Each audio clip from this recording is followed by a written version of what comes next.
ಸಚಿವ ಸತೀಶ್ ಜಾರಕಿಹೊಳಿ ಸಿಎಂ ಆಗುವಂತೆ ಅಭಿಮಾನಿಗಳಿಂದ ವಿಶೇಷ ಹರಕೆಯನ್ನು ನಿನ್ನೆ ನೆರವೇರಿಸಲಾಗಿದೆ. ಇಂದು ಬೆಳಗಾವಿ ಜಿಲ್ಲೆಯ ಗೋಕಾಕ್ ನಗರದಲ್ಲಿ ಅಭಿಮಾನಿಗಳಿಂದ ದೀರ್ಘ ದಂಡ ನಮಸ್ಕಾರ ಹಾಕಲಾಗಿದೆ. ಸತತ 2ನೇ ಬಾರಿಗೆ ಮಹಾಲಕ್ಷ್ಮೀ ದೇವಿಗೆ ಹರಕೆ ತೀರಿಸುತ್ತಿದ್ದಾರೆ ಅಭಿಮಾನಿಗಳು. ಬಾಬುರಾವ್ ಕಾಂಬ್ಳೇಕರ್ ಕುಟುಂಬದಿಂದ ಮಹಾಲಕ್ಷ್ಮೀ ದೇವಿಗೆ ದೀರ್ಘ ದಂಡ ನಮಸ್ಕಾರ ಹಾಕಿ ವಿಶೇಷ ಪೂಜೆಯನ್ನು ನೆರವೇರಿಸಲಾಗಿದೆ.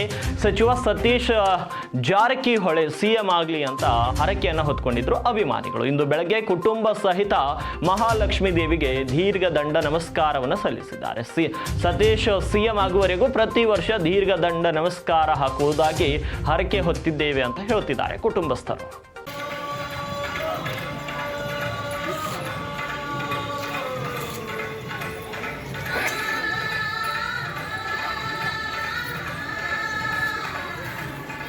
ವಿಡಿಯೋ ಮಾಡೋದು